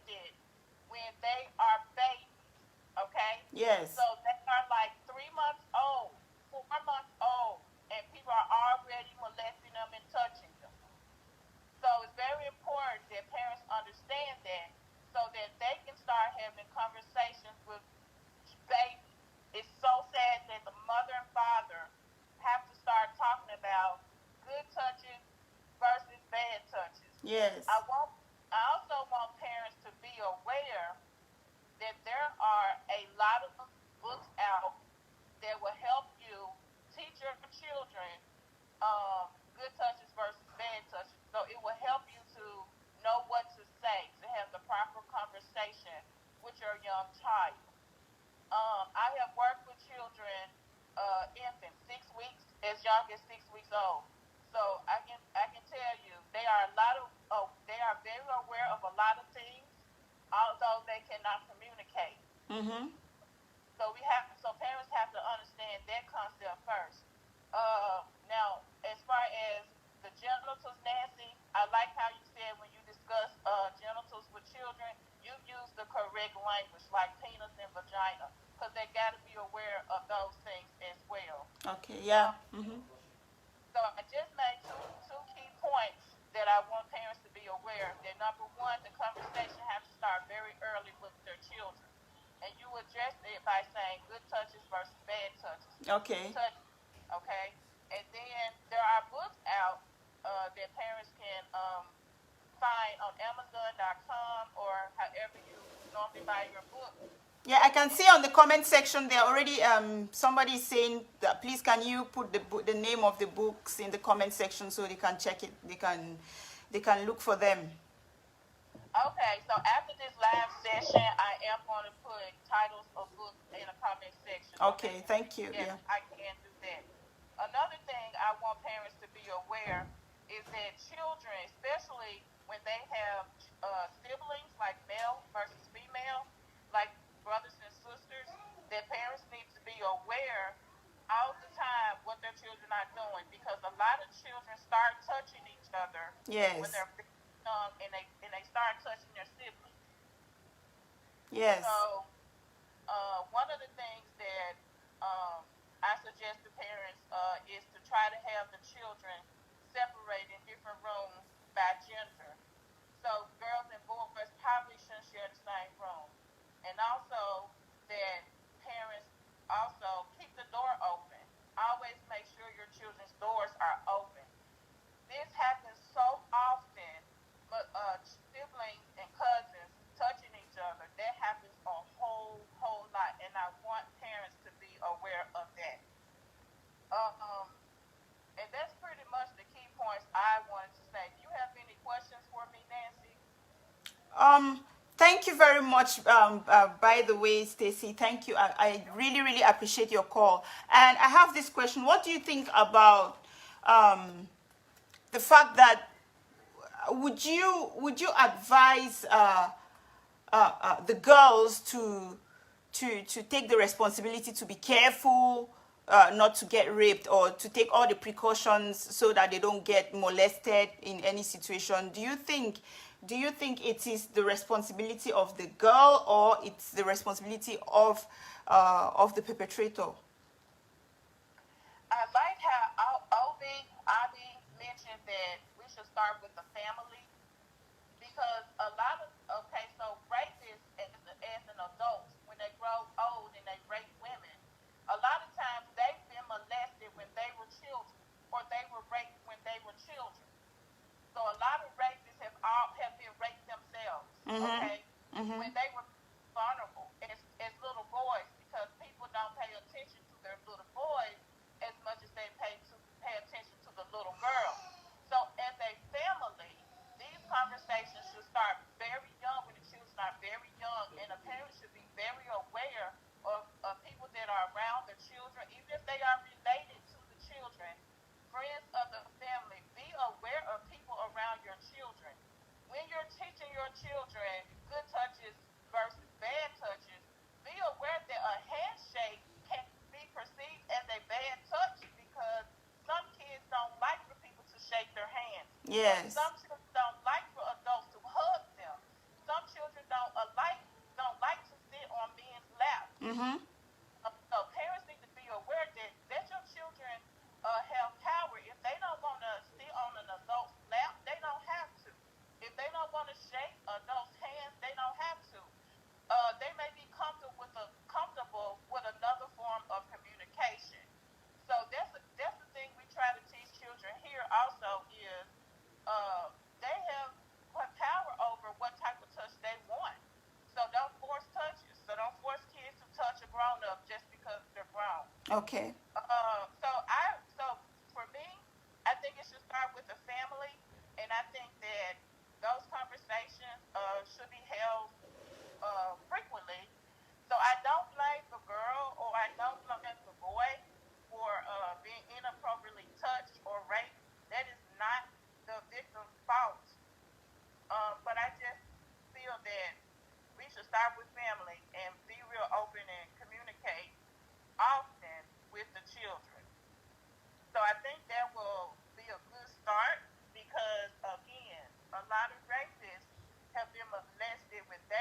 children in their homes. So the family is very important. Thank you very much, Stacy. That was another brilliant call. That was so rich. Guys, you heard from Stacy. So let me know what you think in the comment section. She's going to leave the names of the books that she suggested so that we can all look for them, we the parents, so we can all look for them. Big thumbs up to this caller. Yeah, so you're getting thumbs up, Stacy. Oh, good. And so I just want everybody to know that I am in agreement that the victim is never the problem. It doesn't matter how she dressed, where she goes, what she does. No is no. No is no. Yeah. Always. Yeah, no is no. And in America, we have so many laws that are supposed to protect children. They're supposed to protect women and men who have been raped. But we still have a high number, 1 out of 4, yes, people raped or molested, and that is so sad. And I'm so outraged. Yeah. And I don't to myself know the solution. It's so sad. It's sad. Yes. Thank you very much, Stacy. You are so welcome. Thank you. Thank you. Bye. Bye. Guys, you heard Stacy. So she's in agreement with the fact that victims should not take the responsibility of these people. Somebody tried calling me a few moments ago. Can that person try calling back? I can't see the person's thing on my call. Okay, let him call. Let him call in, please. I saw the call coming in, but I couldn't take it because I was on with Stacy. So, guys, the line is open. The line is open for the next caller. I'll just read through the comment section and then, okay, there you go. Hello? Hello? Yes. Yes, I just wanted to, chip in and say a few words about what I think about this topic. First of all, it's a very sensitive topic, and you can tell from the way people have reacted and stuff like that. And the very first fact is that rape is a crime. Mm-hmm. So regardless of what our opinions are, it's a crime to sexually molest somebody, and it's a crime to actually rape somebody. Yeah. I'm going to actually break it down into like two facets. First of all, we've got our Cameroon, system. We've heard a bit about the cultural background and stuff like that. Yes. In Cameroon, in particular, and some African settings, I think the first issue is upbringing, and it's both ways. So it's your education, it's getting your, the males and the boys to actually respect a woman and understand that if you take something by force, you never earn respect.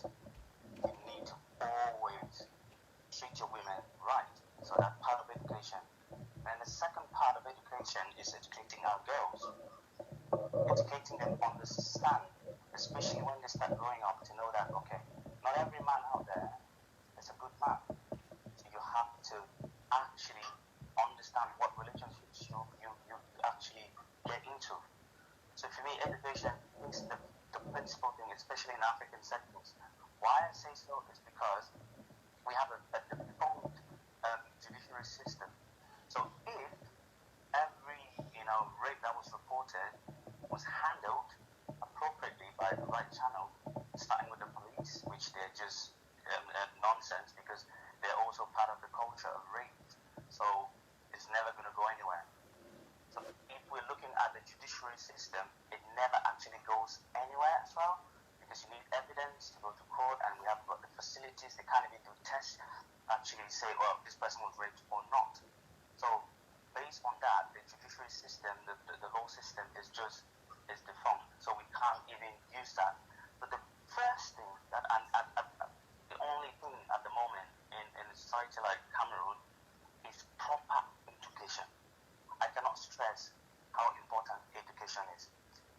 it's looking within the line and understanding behavior that can lead to. Right? A lot of times we talk about who is to blame and who is not to blame. You cannot blame a victim. If someone is a victim, they cannot be blamed because they are not in a position where they've consented to something.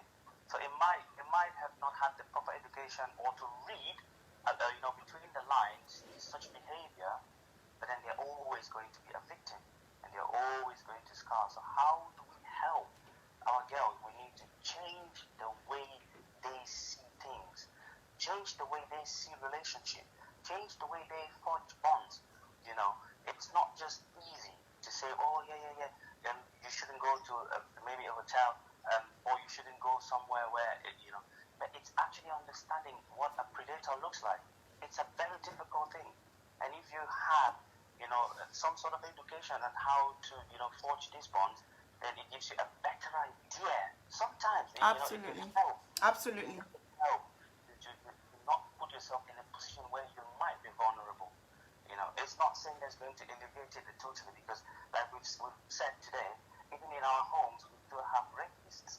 Even among our more trusted companion, we still get raped. Even among spouses, people still get raped.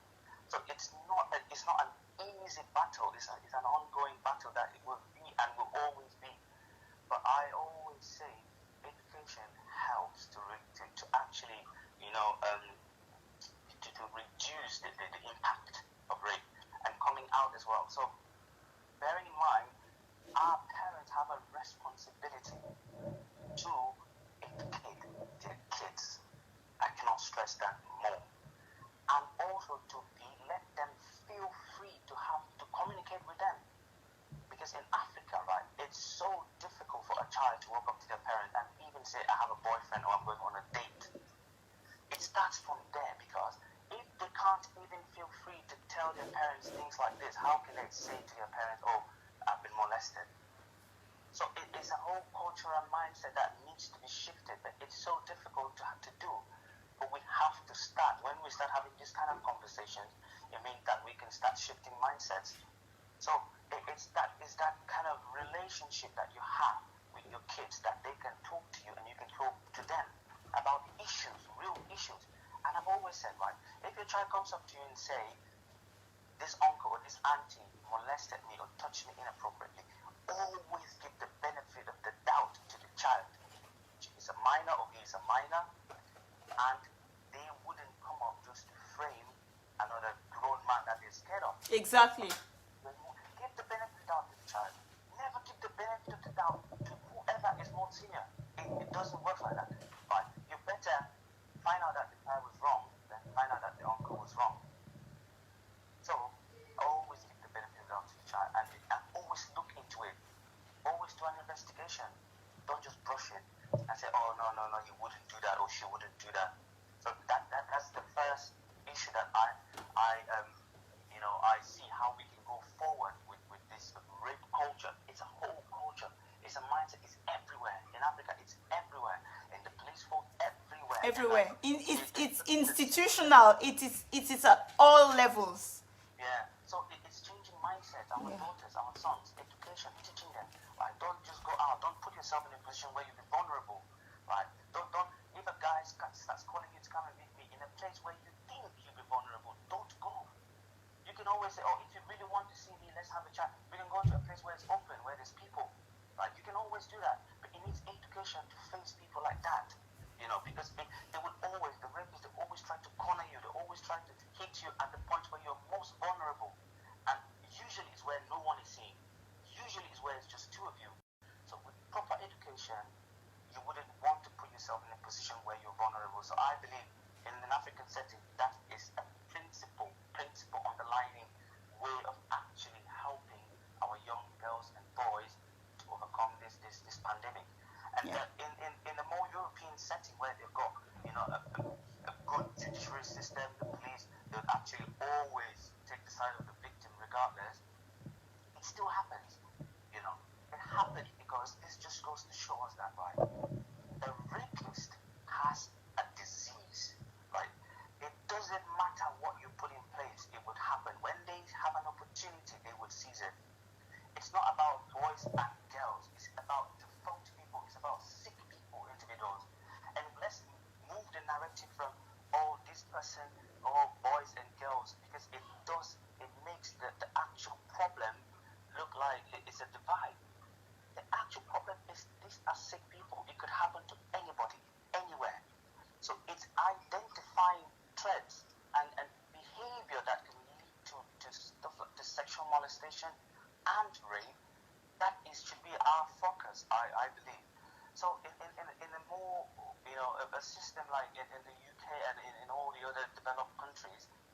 still happens. It still happens. So proper education and coming out and talking about it helps. But also, there's a responsibility for so-called victims, because a lot of times we have people who've gone and have said they've been raped or sexually molested when they haven't been. So then there's like a lot of most of the times you speak to, like, you know, if you've gone on and you looked a bit of research, some of these cases don't get looked into because they've had so many cases where people have come up and said false reports. They've actually looked into it and it was a lie. You know, it's a crime to actually lie, and it also takes away resources. That if we then have a serious case of rape, that person might end up actually committing suicide because they're so depressed, they don't get looked into because someone, just because of their ego or because of something they have with somebody, they've gone and reported. So it's a responsibility for us as individuals to understand that this is a serious thing and should not be used as a ploy, as a weapon to actually play with. Yeah, sorry, can I just come in there for a bit? Like, you said something about false reporting. And, yes, the false reports are there, but the difference between the false reports and the ones that are actually proven to be true, the difference is astronomical. It is so huge because, well, from the statistics, it shows, for instance, in America, it shows that out of those reports, only about 2% are not true. So you can imagine, and 80% of the time, people who report the rape cases are actually true. But the thing is, the society tends to amplify those false reports to make it look like everybody is. That's still, I think that's still another way of trying to shame the victims, even the ones that are actually going through the real problem. So these are things that it's a very complex thing, but like you rightly said, it has to be down to education. It's down to education, and it starts from the family unit.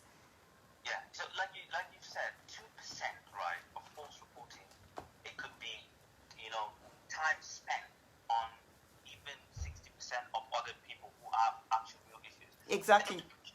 Why I'm saying this, we cannot dismiss the fact that, right, we know for sure, we've already established that rape victims should always have the benefit of the doubt. Exactly. It doesn't matter, even if someone said, right, I feel, because, they are a victim. This is what they say. They feel they've been violated. Yes. No matter what, they should have a say and be looked into whatever is going through, what they're going through. That is the most important thing. Right? In the UK and in developed countries, it actually gets looked into. It is reported. But, it gets looked into. So, but what I am saying is the responsibility as well of those individuals who take this for granted. Yes. Because it's a serious allegation. If it's not true, don't do it. Because it's serious. It can destroy somebody's life for real. Yes. Exactly. So as much as we are taking everything, I just want us to understand that this is serious, right? And somebody might end up killing themselves because they're so depressed they can't handle nothing. Like we've had a caller who said some people even grow up 20, 30 years later on, they're still suffering the effects of rape and sexual molestation. Yes. Some people never ever gain their confidence. Yes. Ever again. It scars you for life. Yes. So this is serious stuff, And as much as we have sentiments, we also have to understand that there's legal repercussions for stuff like this. So hence why I'm trying to say that we have to educate. If I can say anything today, mainly is education, and just trying as hard as possible to read between the lines. Sometimes it's impossible, but at least if you see a behavior that you think that this behavior is gearing towards that, right? Let that sixth sense that tells you now there's something dodgy about this. Something person, is off. right? Yes. Always act on that sixth sense, because it'll be too late. You'll be cornered, and then you'll be another victim. So let's educate our friends, educate our daughters, our sons, and every person that we come across, because this happens even under the watchful eye of the law. So thank you very much for the topic, and I wish you the best, and thanks for actually bringing this and educating us about serious issues like this. Thank Thank you very much. Thank you. Oh my God, my caller said, see, now when I compare now Einstein, then no sense, wisdom. Wisdom will kill you guys. Thank you guys so much for the contribution.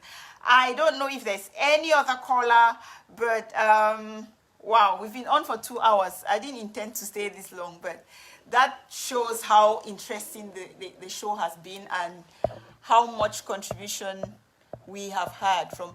I'll just browse through the comment section, see if I've missed. Oh my goodness. Woo, woo. I will give a run some more time. Oh. The calls are still coming. Hello. Hey, darling. Yeah. Okay, I've been getting all the colors, and the last color, education is the key. Yep. But everybody is like vagina. We need to really focus on the penis issue. Like the parents, they need to talk lots to their boys to avoid the rape issue. Because at times, many times people are looking at the situation like the rape, the victim, but the first to talk to the boys as well. Like I believe if from like the caller who comes from the US. Yes, Stacy. Her name is Stacy. She said we should like talk to the girls when they are 2 years old. I think if the boys, the parents as well, they talk to the boys when they are at that age to when they grow, we'll be able to prevent such from happening. Yeah, that's true. But, yeah, because let's try to turn the table around to like, okay, these boys have been causing this. Even in schools, it's not only based at home, it can be in schools as well. Sexuality can be discussed. Like, okay, boys, if you're faced in a situation, don't touch this girl. Don't go and touch her vagina. Don't do that. Don't use force on a girl. I think we should focus on the penis as well. It shouldn't be us educating only the girls. Yeah, that's what, If we focus on our boys, talk a lot to them, I think the rape issue can really be eradicated. Yeah, that's what Stacy said, and even the last caller before you. Yeah. That's what most of them have said about starting with the family and then taking it to school and making sure that both sexes, male or female, be it your son or your daughter, both of them have to know what a good touch is and what a bad touch is. They have to know the boundaries, and Stacy stressed on the fact that you have to start this education from a very tender age, because you have children who are molested even at the age of 4 months old. That is so young. So you see, there are some sick people out here. So for the parents, we have to really up our game. We have so much work to do. We cannot take these things for granted. It is our responsibility, like the caller before you said, it's our responsibility to educate our children, to give them the tools that they need to survive in this hostile world. Yeah, I think education is the key Yes. to all the problems. Educating the kids from the very base and putting more emphasis on the boys, on our boys, and the boys can be raped as well, because it's not only the girls. There are some boys who have been raped by the elderly, like 50 years old lady can rape a 10-year-old boy. So it's not all about the girls. We need to like look at the boys as well. Yeah. Themselves, they can also be victims. Yes, nobody is exempted from sexual violence, from molestation and rape and all of that. I was going to say a story about Terry Crews before a caller cut that bit of the conversation off. Terry Crews, the former NFL player, I think he was host of America's Got Talent of last year or something like that. Yeah, so he was molested in Hollywood. And this is so common in Hollywood because, like I said, it's all about power. It's all about people exercising power. And, you know, so when the Me Too movement started, he was so reluctant, you know, to speak up, to say, you know what, I was molested by this high-profile person in Hollywood, blah, blah, blah, blah, blah. Because in his head, he knew everybody would be like, oh, look at this muscular big guy coming to say he was sexually sexually assaulted. You know, how is he going to look? So that shame, that stereotype, you know, kept him silent. But at the end of the day, he said, you know what? Me too. I'm going to come out and speak, because if I don't come out and speak, it's not just a woman thing. Men get molested, men get violated as well. So he decided to take out the shame and say, you know what? It is not my responsibility to carry this person's guilt.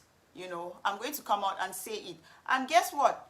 It actually changed things, because this guy sent an apology, he resigned, and it set the pace for a different kind of a reaction in Hollywood. You know, it's pretty common, but I'm sure that particular action, especially coming from a man, really made a difference, which is what we should be doing. Nobody should shush you. Nobody should make you feel guilty for what you're supposed to be speaking up about. Because if we don't speak out, it's not going to make, like, the change is not going to come, you know. So those are the things that we should be focusing on, guys. Darling, I'm sure you're the last caller of the day, and if there's any more that we need to call, we'll probably I don't know how, we'll do it in the inbox or something. Thank you very much, darling. Thank you for your contribution. So guys, you heard the last caller who was stressing on education, which is what the caller before her said. So, I mean, I've had some really amazing callers today. There's not much left. In fact, there's nothing left to say, because they've said it all, you know. They've said everything that needs to be said. And guys, please don't forget to share. If you have not shared yet, please don't forget to share, because this information needs to go out, and we need to start making our own little difference. So that said, I'm going to love and leave you, and see you next week. I don't do again, make you forget. Come another day. Even if you're gonna